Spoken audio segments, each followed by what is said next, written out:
Hello, everyone, and welcome back to CircuitPython Day. I'm joined by Scott Tannute, Dan Halpert, and Tim, aka Foamy Guy, core devs on CircuitPython, and they're going to be talking about everything that's new in CircuitPython 10.3.0, which if you saw our last session with Cooper Relic SE, a lot of audio effects, a lot of really cool stuff. Before we get things started, I do want to mention that in honor of CircuitPython Day, we have a 15% off discount code, CP Day. If you use that checkout, you get 15% off your whole order. Some exclusions apply, but if you're looking for, a Fruit Jam board or some I2S DAX, you can definitely get 15% off there. But with that, I will give the floor to Scott, Dan, and Tim to start off what's new in CircuitPython. Thank you, Liz, for hosting. So I guess I'll lead in. So in CircuitPython, we do releases. There's 3 different version numbers: 10.2.0 or whatever it is. And this is called semantic versioning. So the 10 is like the major version, the 2 is the minor version, and then the last one is patch versions. And we tend to follow that. So when we change things that people need to pay attention to, happens about once a year, we change the major version so that the next one will be CircuitPython 11. Probably next year sometime. And then the middle one is the minor version. So we're going to have 10.3 will be our next minor version. And then we do bug fixes and stuff with that last number. And 10.2 is the current stable release. I forget what the last number is, but it's been going really well. We've had no issues there for a while. And so 10.3 is going to be the next minor version. And we have lots of good stuff in there that we wanted to cover. I would say that kind of our roles here have been that I've been doing a lot of reviewing and working for Zephyr longer term stuff, not really for 10.3.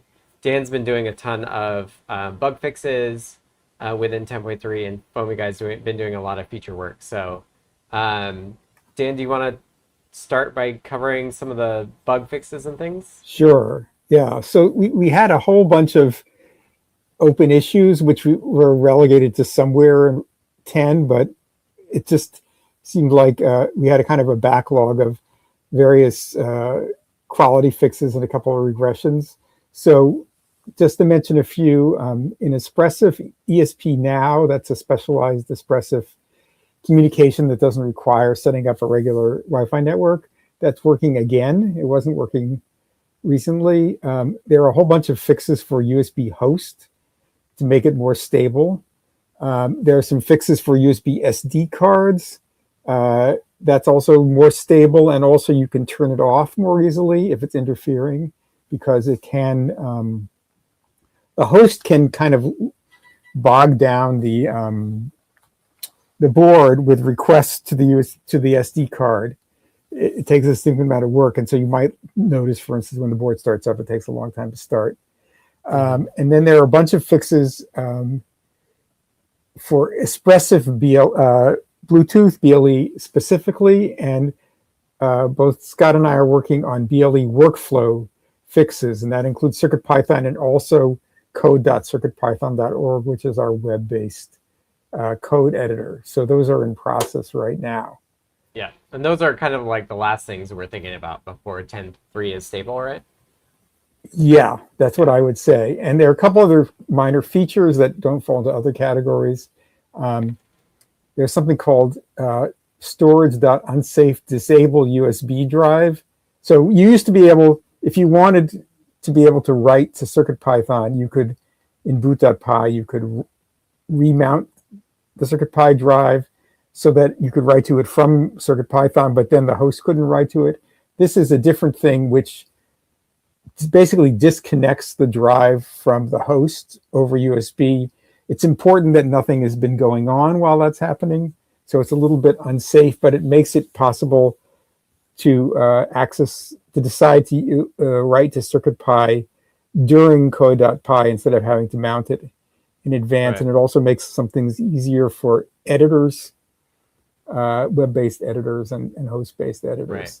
Right. And then finally, settings.toml has supports for floats and bools now, and we use those, and you can use them yourself also. So settings.toml is this file that allows you to say hey, change the behavior of CircuitPython in this way from the very moment you start up. It's a little little like boot.py, but a bit more powerful as well. And I should say that if folks are wanting to try 10.3, we do have 10.3.0 Alpha 4. We're still calling them alphas, but I think we're actually quite close.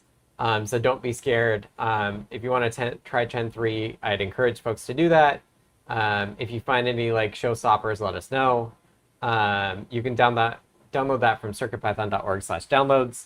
And if you actually want to use something even newer, on the downloads page, you can also go into absolute newest. And these are builds that happen every time we change CircuitPython code. We put a new build up under absolute newest. So people should be a little fearless in trying that and seeing how 10.3 is shaping up.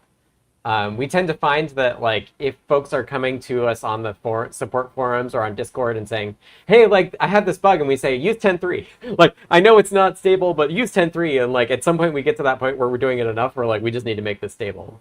And 10.3 is rapidly approaching that as well. So Tim, do you want to cover some new stuff that you've done in 10.3? Yeah, I will start with one actually that you added a little while ago, which I used for a project. One of the things that I think is cool that kind of is along the same alley with what Dan was talking about with the flash storage. So you added CP saves back when we were doing lots of work on the Fruit Jam. So for anyone who doesn't know, CP saves is this mechanism where on devices where it's enabled, I think maybe the Fruit Jam is the only one, or maybe there's a Metro or two out there, but it can create this extra little, I don't know if partition is technically correct, but it's certainly how I think of it in my head, can create this little partition where it can be writable to CircuitPython instead of the host computer. Or I think maybe you could flop it if you wanted, but by default, it's writable to CircuitPython instead of the host. So it's sort of the opposite from how the CircuitPy drive is, where it's by default writable to the host, the PC that's plugged into, instead of the CircuitPython interpreter. And this is really cool because it allows you to do inside of CircuitPython programs, it allows you to have like a little bit of space where you can save stuff. You can save little chunks of audio if they're small. You can save certainly like save games, high scores, configurations, all of this kind of stuff. Is very cool there, and I will copy a link. I'll show the project that I did with this one in the browser here. If we can share the screen, I'll drop a link in the Discord as well for folks as well. But this was a Fruit Jam project that I did back around Christmas, which was a little holiday card maker, and the CP drives was perfect for this because what it was able to do was generate the printable picture of these cards. In this case, it generated actually as an HTML file, so it's nice and easy to just open it up in a browser and print. But where CP saves came in clutch here is I was able to just save that on CP saves, and then without having to do like an unplug, replug, or a boot py or any kind of dance with it, it can save on there. And then you can reconnect on the computer side and then just get the latest one. So you open up CP saves. You do have to do eject if you want it to refresh. You can eject and then reconnect with a button in the app, but you don't have to unplug, replug, or anything. You get your file there and you can drop it off into the browser. So being able to save made the usage of this project a lot easier, because otherwise it was gonna have to be like SD card, and you have to maybe take it out and swap it over to the computer. So this made it super easy. And then I will bounce back to my little list here. What else we bring up? So the other new stuff that I have been into lately, a lot lately actually, has been audio stuff. So there's been a bunch of changes in audio in CircuitPython, falling into a couple of big buckets. So one of them is USB audio. So for folks that don't know, again, like CircuitPython, we've always had lots of support for various different USB connection types. So obviously the defaults, like CircuitPy, shows up as mass storage. It shows up as serial. You can enable a second serial port if you want. There are the ability to do USB MIDI. There's the ability to do USB HID, like keyboards and mice and all that stuff. And so one of the ones that we added recently that will go in 10.3.0 is USB audio. So now we can have USB devices, or CircuitPython devices, I should say, can act as both USB speaker and a USB microphone. So when you plug it into the computer, you can have it such that it will appear to the computer as a USB microphone, and your CircuitPython code can, play audio with synth.io or with WAV files or whatever, root source you want. You can create audio with your CircuitPython code. You can send it through the USB to the PC, and the PC will pick it up as audio for you to then do whatever you want with on the PC side. You could play it, you could record it, you can pass it into a DAW to do music production, all kinds of fun stuff. So that's music or audio going in from CircuitPython to the computer. You can also go the other way. So your CircuitPython device can now pretend to be a USB microphone to, other way around, USB speaker, to where the PC is going to see that as a sound output device. And then you can route the audio from your PC to that output. And I do have a quick demo that I'll try to do as well. And I will keep this one brief because I don't want it to feedback or anything crazy. So I will bounce to my camera if we want to share my screen again. And I have a Feather RP2040 prop maker feather. So it's got little wires there for the speaker just built in. And I have this little, is that 4 ohm or 8 ohm or whatever, little plastic speaker that you can get on the Adafruit shop. And I have this set up running the code for a USB speaker. So on my system here, I can kind of go to my sound chooser and I can see the prop maker feather right there. And I can choose that and then play something that will make sound. So I can go back to the stream from a little bit ago where Liz was talking to Cooper. So I'm curious. And it will actually play out of this little speaker. So I could just hold it up to my microphone there and then y'all can hear it. So I will pause it there and I will switch back to my other sound so that we don't get any feedback or anything. So that one is just a basic pass through. So it's just taking the audio from the PC, sending it to the CircuitPython device, and the CircuitPython device is just playing it straight up plain.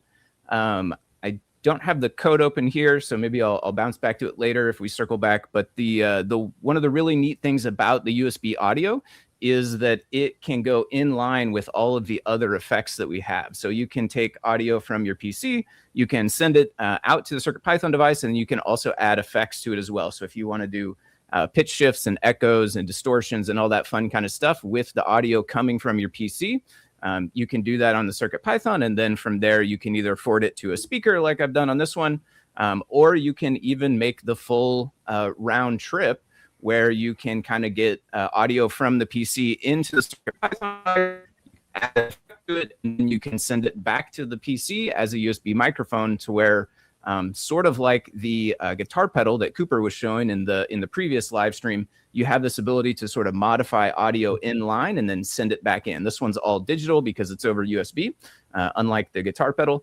But this is a very cool new functionality that I'm super excited about. It was a lot of fun to work on.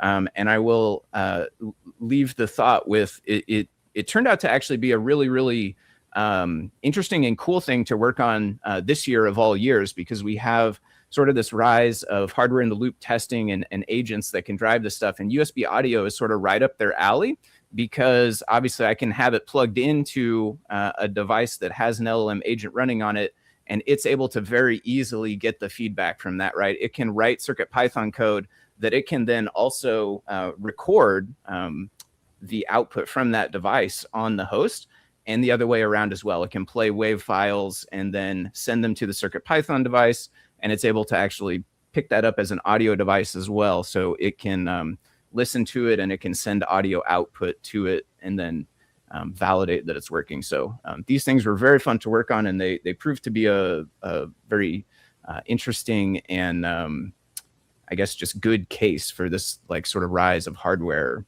testing. Yeah, I think I've been like super impressed with all of the audio work that you and Cooper and other folks have been doing within the core. I'm like very inspired, and specifically about this USB audio support because I want to do Bluetooth audio support in the same vein, so that you can have any of these cool synth devices that Todd has made or Cooper has made or you've made, and like have your Bluetooth headphones in and just be jamming out to that, or vice versa, right? Like you could also have CircuitPython Bluetooth speaker if that were the case as well. So I'm super inspired by this USB stuff. I think, yeah, I'm just very excited to get to the Bluetooth world for that as well. But that's where I've been, is like trying to get the Zephyr port getting to that place, which will happen after 10.3. But I also like, I want to dovetail just on you in the other respect, Tim, is that like I think LLMs have, this is 10.3 is going to be the first like release I think that's really being influenced by how we're changing the way we work. Like we've got all these new audio features that new contributors have been able to do. Like it's not just you, but some other folks. Like there's more contributions from newer folks that are like small targeted bug fixes or these new features. And I think they really, like, LLMs have lowered that barrier to contribution. Like I'm here for it. It's been really awesome. And I know Dan's been using LLMs to do a lot of these bug fixes as well. And so like we are really getting to the point where not only are we accelerating on the capabilities of CircuitPython, but we're also like doing it in a way that we can run down the bugs and actually be more stable at the same time. Yeah, definitely. That is another thing that I've been noticing as well. As we branch out into some of these weird spaces, we run into stuff that never came up before, that there were bugs hidden in there, and exercising all of this new stuff, and especially having the agents that can feed back from that and make custom builds to get extra validation and stuff out of it makes hunting that stuff down quite a bit easier for sure. Very exciting times. Dan, do you have any comments before Tim moves on to some more audio stuff? No, I just agree about the LLM stuff. That it's been a great way of shortcutting a whole bunch of like getting to the point of a bug. Like what is the bug here, and also setting up testing locally. There's a lot of somewhat tedious testing that I wanted to do, and it will set up test frameworks for me to test various hypotheses. I've been using it mostly for bug fixing, not generating new code, and it's been helpful. But it's only true that the models in the past, like I would say 4 to 6 months, are competent enough to do it in a way in which I'm more confident of what it's actually finding.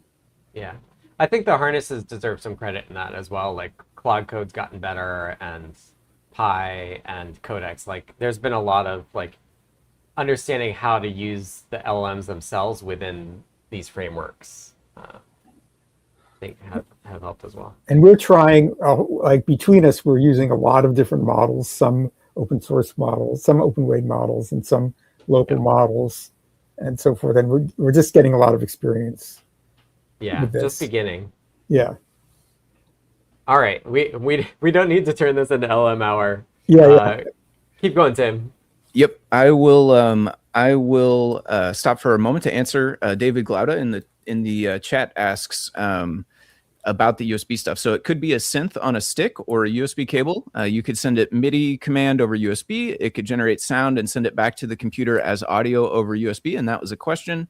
And I will say, yes, that's definitely the intention. I will say that I have not specifically tested it with MIDI like that. So as far as I know, that should work fine. I've definitely done both input and output USB audio.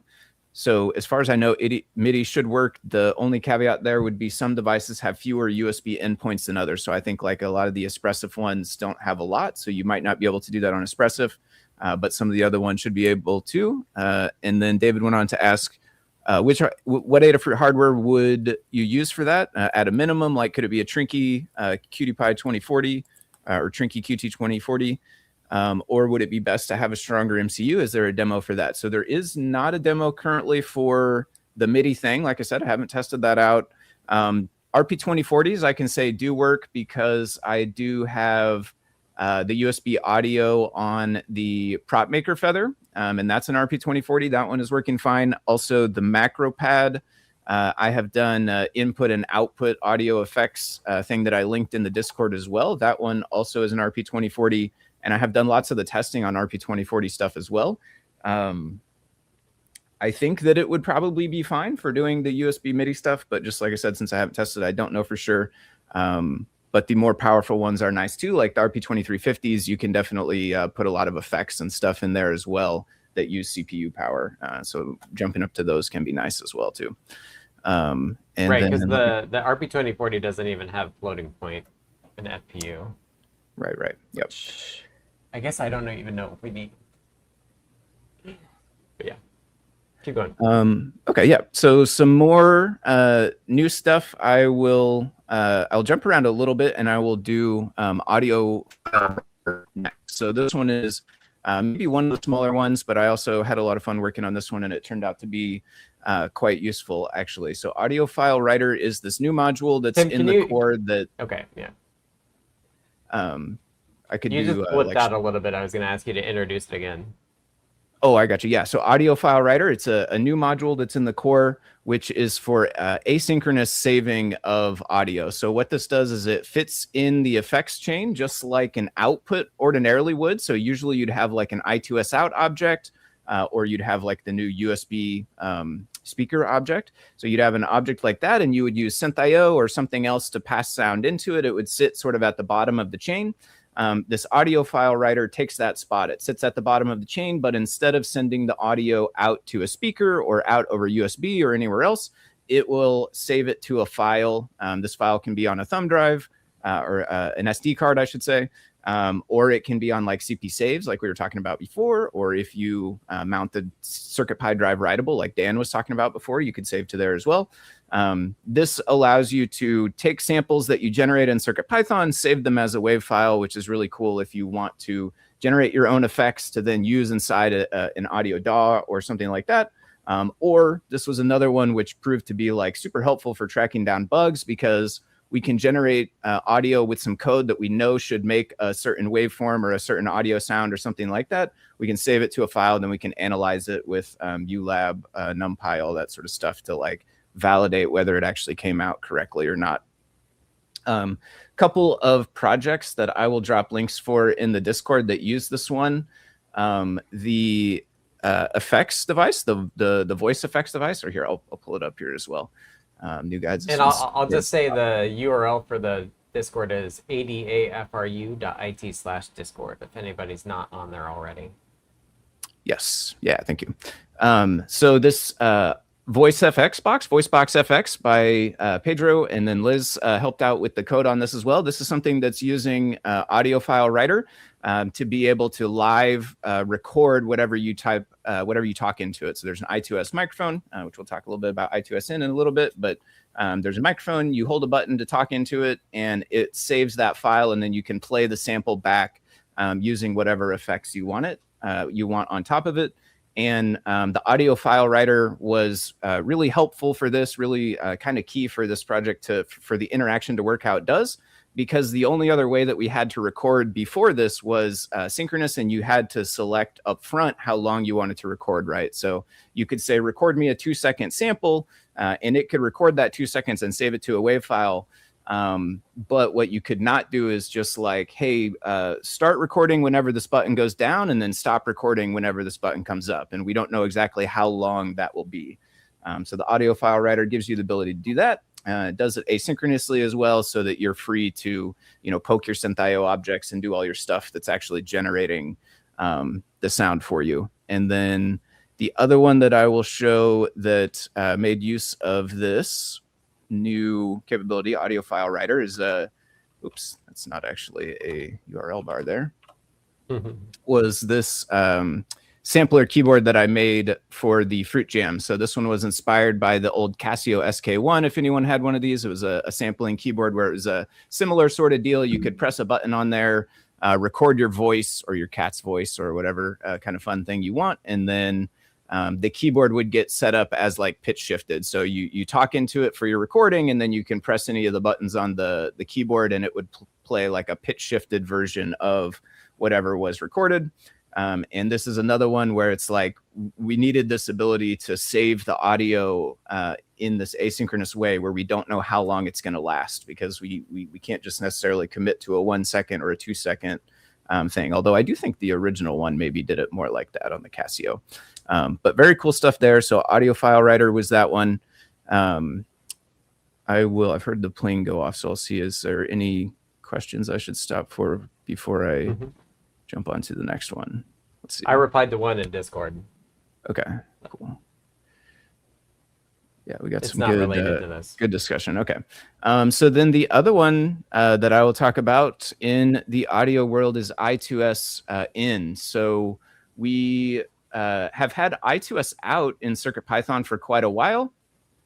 But I2S in was always something that we were missing. And so a couple of months back, I started working on this, the ability to get I2S in. When I first sat down to do it, one of my main sort of things that I wanted to achieve was with the Sparkle Motion devices, because those do have an I2S microphone on them. And they can do like audio reactive stuff is sort of the natural thing for it, since it's a NeoPixel heavy, use case device.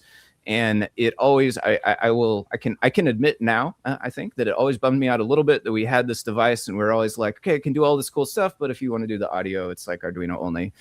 So I was very happy to cross this off the list of no more do we have to tell people it's Arduino only for this. So I2S in added to the CircuitPython core. This gives you the ability to record from I2S microphones. So using the audio file writer, like the module I just spoke about, or even the synchronous one that lets you record up to X seconds or however you set it up for.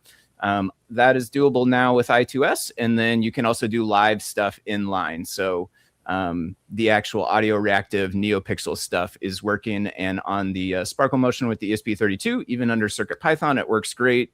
I was able to get 3 strips of NeoPixels going and use FFT to split out the different frequencies of a song. So you can have some really cool different effects bouncing to different parts of the song as well, all under CircuitPython now. So the primary guide for that is I2S microphones with CircuitPython. And then, other guides that were built on top of this work are both the voice box that we looked at a moment ago from Noe and Liz, the sampler keyboard as well. And then I'm sure we will have more and more as time goes on. I2S, another new thing that we gained was I2S duplex. So the ability to go, we have I2S in now, we had I2S now as well. There was a small period of time. It only lasted for a few weeks because I was kind of working on all of this stuff at once. But there was a short period of time there where we had them both, but no ability to use them both at the same time. And when I started working on this Teenage Engineering Ting FX EP2350 is the model for this thing. This one required the ability. Right, so that's like a third-party device that Adafruit doesn't make, but that is hackable, right? Exactly right. Yeah, it's made by a company called make all sorts of different audio equipment, ranging from like very, very high-end, thousands of dollars stuff down to a couple $100 stuff, down to this one, which is, I want to say 60 or 70, and it's mostly an add-on. So the way that they built this and the way that they market it is an add-on to their other one of their other products, whose name escapes me unfortunately, but it's like a audio device for doing sampling or sequencing or something like that, I believe. And so this is like an add-on to it. But the really, really cool thing about this, like you said, it's very hackable. It's super easy to open. There's 5 screws on the back. There's no glue. Once you take those 5 screws off, you can get inside very easily. There's, I think, a couple more screws, 2 or 3 more screws on the board. You can pop those off. You can flip the board over, no problem. The main chip on there is a RP2350. And out of the box, so to speak, or this thing as it comes, it runs a custom build of MicroPython. So the folks at Teenage Engineering built on top of MicroPython. They added some custom stuff inside of it to do some of the audio and to interface with some of their specific hardware. But it's very cool that they did that. I think I do want to shout out them for like making a product that uses MicroPython and releasing it to the world. I think that's like super duper cool. That allows. Is the source for their fork of MicroPython available? I did not find it. So to the best of my knowledge, the answer is no. I can't say that I went digging like everywhere, but it's not linked on the main sort of like docs and stuff. Right. Which is totally okay by the license, but still we'd love to see open source. For sure. Yeah. The way that they have it set up is you can customize it. It's not open source in that the source code's not there in front of your face on the docs, but you can customize it. There's like a JSON config file where you can set up what effects you want to use with your microphone. by default out of the box. That's how they have it. And so I worked on porting CircuitPython to support this device. And then part of that was the I2S duplexing capabilities, because this has two-way I2S. They both go through the same audio codec chip, the NAU 88, it's L21 or something like that, I think. So it's got a microphone, which is behind there. And then it's got a 3.5 millimeter output, which comes here. And at this point, I have plugged in over to a little capture card on my computer. And so out of the box, it's kind of like a little voice changer thing. You can use it to set up to 4 effects that will alter your voice when you talk through it. When you hold the little CB radio thing there, you can also set up 4 samples to play. So you could put WAV files on this little drive. It does, I did think this was pretty cool about it. It does connect a mass storage drive. So even their MicroPython thing creates a little mass storage volume. It doesn't have CodePy on it, but you put your samples on there and the config file goes there as well. So they are kind of jumping on that mass. But not their main.py? Correct. Yeah, no, main.py is in a separate, again, I'll use the word partition, not knowing if it's correct for sure, but yeah, a separate area that doesn't pop up under USB. You can see it if you go to the MicroPython REPL and do like OS lister, but yeah, not over USB. It might be like frozen into their firmware. Yeah, could very well be. Yep. So with CircuitPython running on it, let's see if the batteries are going to want to cooperate here. I've noticed that the batteries that I have do tend to like flake out on a bit. So I did work on getting CircuitPython on it. I got the I2S duplexing work done. I think I can theoretically maybe do a demo of this one as well. So I will give it a try. This one, I'm less sure if it's going to work, but I think what I can do here is swap my microphone to...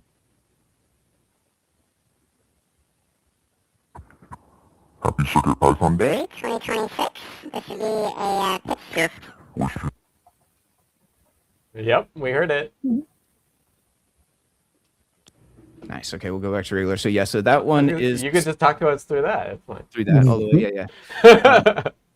So that one is cool. It does not only the effect, but the pedal there is actually analog as well. So with your effects, you can tie in a couple of other details, and one of them is the handle there. So if you just barely press it in, then you get sort of a deep, super low voice. And if you press it in almost all the way, you get chipmunk voice. And if you hover right in the middle, then it kind of comes through clean. And you can set up different effects and stuff on there. So I will... I'll bounce it back to the guide, and I'll pull up the guide for that one for folks that have the hardware and are interested in this. And then essentially what I ended up doing was mimicking a lot of how their config file works. So they actually had a pretty decent config file, the way that you could set it up and change out your effects and change the numbers for everything. But it was just hand editing JSON, which is not the funnest for everyone. I actually kind of like it because I'm a bit of a weirdo, but lots of folks do not want to just edit JSON by hand, which is understandable. So one of the things that I did to wrap up with this guy to kind of push it over the finish line, so to speak, was make a web configurator tool. So this is another thing that got super easy recently, be able to just whip up a single purpose web page that generates that config.json for you, and it gives you a nice clean GUI to actually set everything up. So you can have just a drop down, you choose your effects from the drop down, you get inputs, you can type in whatever numbers you want for all of that sort of stuff. And then it generates you a config file, which you can just drop on your CircuitPy drive. And that's what the code is set up to listen for.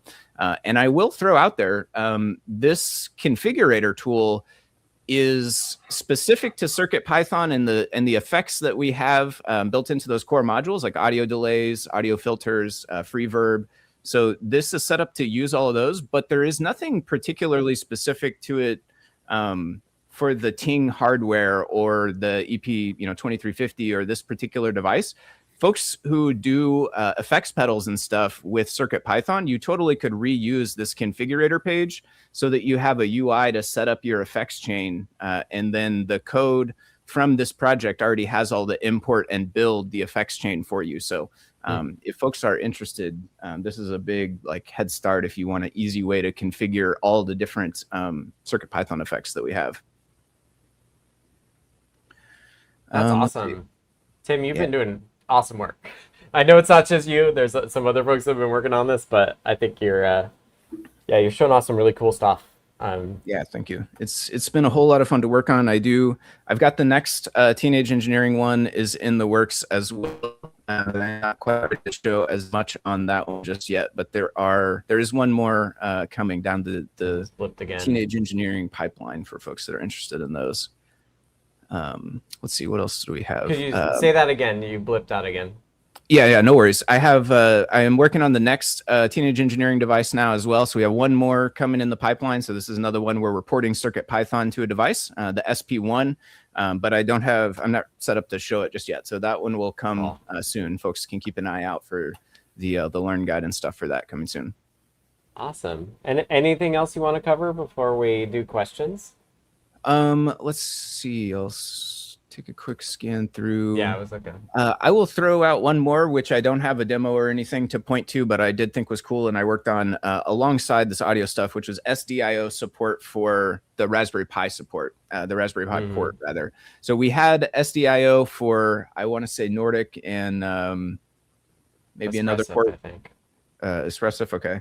And we didn't have it for the Raspberry Pi port just yet. So while I was working on actually the sampling keyboard, this one back here, early on, one of the things that I was intending to do was save the sample on the SD card. And what I found was that I was not able to write quick enough to keep up with everything. And so I went down a bit of a side journey of implementing SDIO for the Raspberry Pi port to be able to increase the speed that I could write, which got me to the point where I could do that with this project on the SD card.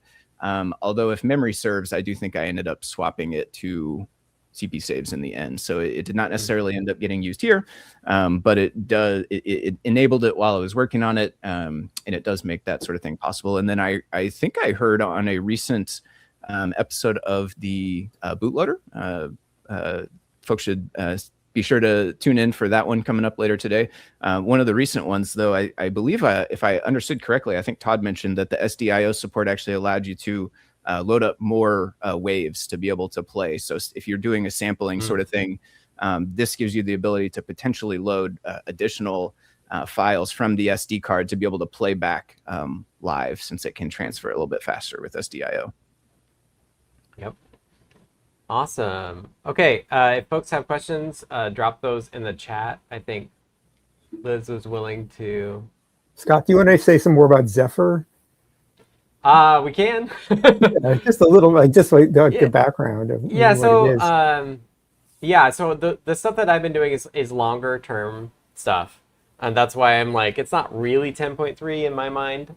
But Zephyr is this real-time operating system that a lot of vendors support. So I'm looking them. I haven't even gotten my boards out yet.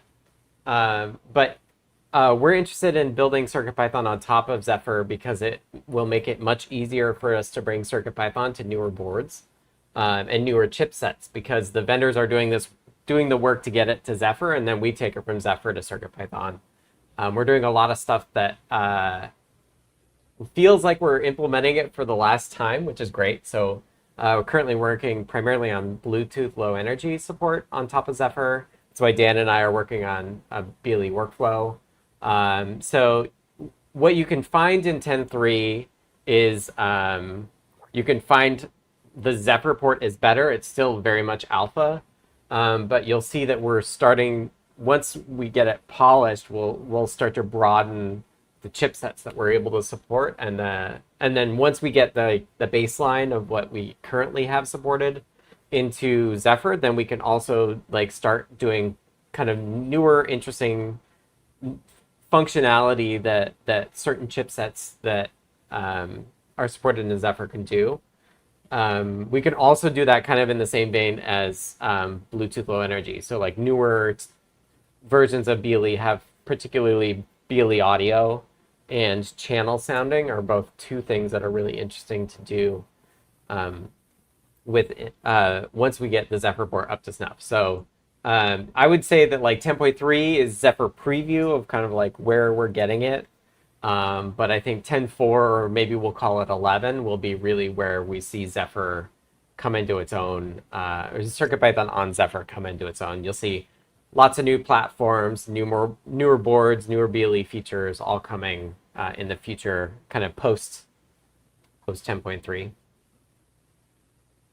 And then Todd asks a question about Zephyr, so I'll just ask that. Is the plan to move all cores to Zephyr eventually? What's the size difference between a Zephyr build and the original core build? Yes, that's my goal. My goal is that we'll basically move everything over to Zephyr. I have not looked at the size differences at all. Zephyr is very focused on being like, you can figure it ahead of time and then everything's fixed, and CircuitPython is like very much the opposite of that. So I fully expect that we'll find that it's not as small as the like custom board ports.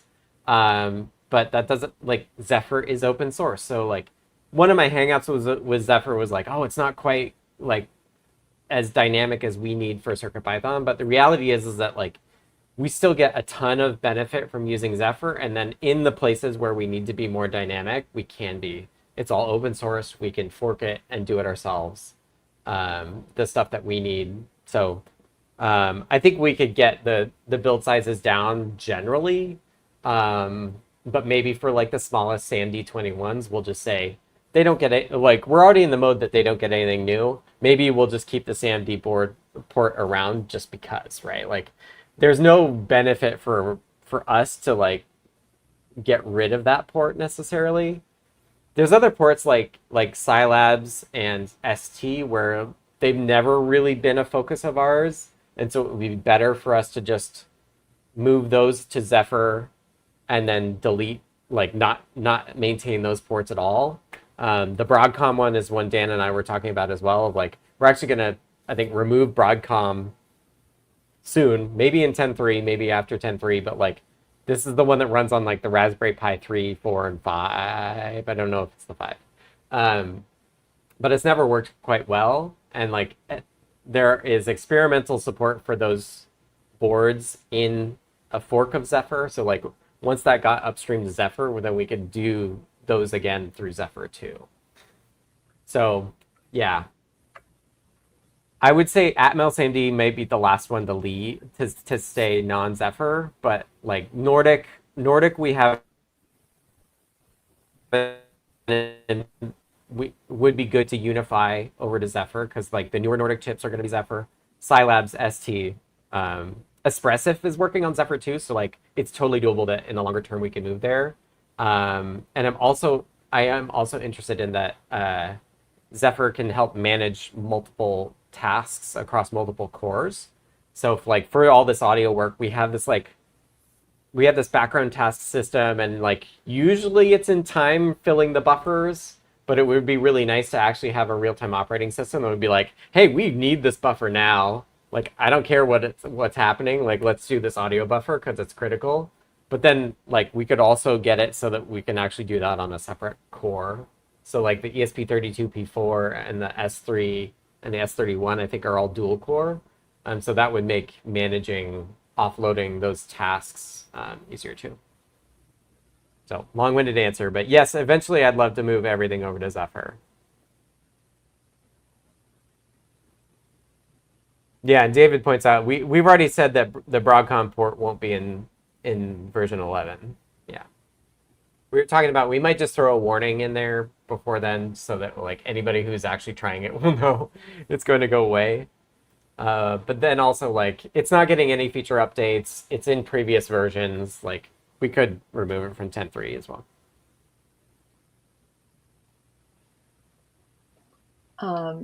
I'd like to ask as we kind of get to the end, if each of you have kind of like a CircuitPython wish list or feature you really want to get to in the next coming year, especially as we're getting made of final 10.3 support and stuff like that. Each of you want to maybe go around, maybe starting with Scott. Oh, I was trying to think about that. I don't want to put you on the spot. I'm really interested in BLE audio, which is like pretty high on my list. There's some like niceties for Zephyr to do before then, But BLE audio will be cool. I just got like Pixel Buds because they can do LE audio. And I'm also interested in channel sounding. So channel sounding is a BLE 6 feature, which is, I think, targeted at like car keys, like being able to have a thing on your keys and detecting like distance.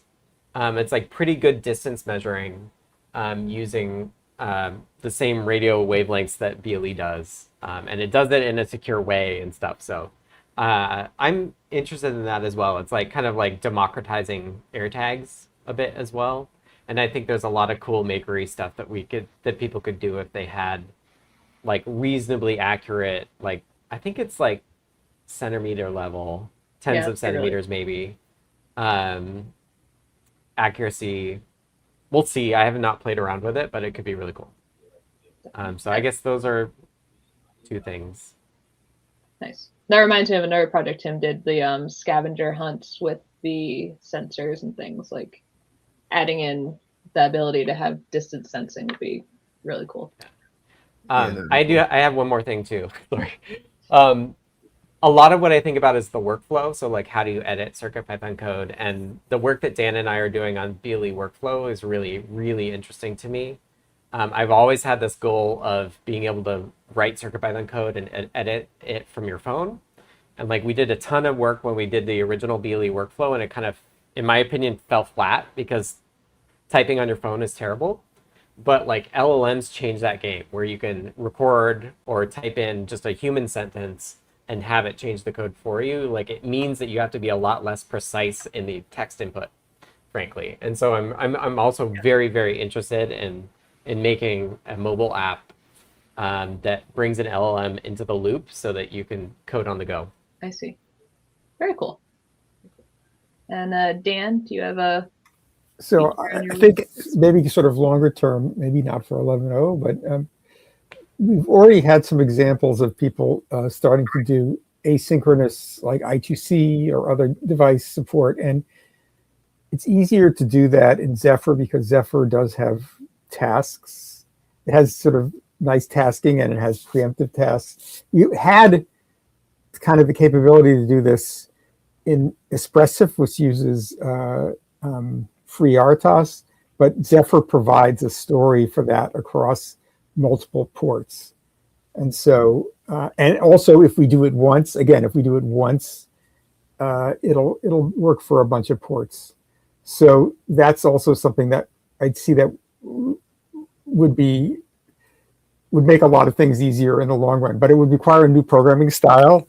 That's also perhaps where maybe LLMs would come in, where you describe your program in terms of tasks, right, and the LLM would be able to knock out the async tasks that you want to do and not worry, because the details are hard to reason about.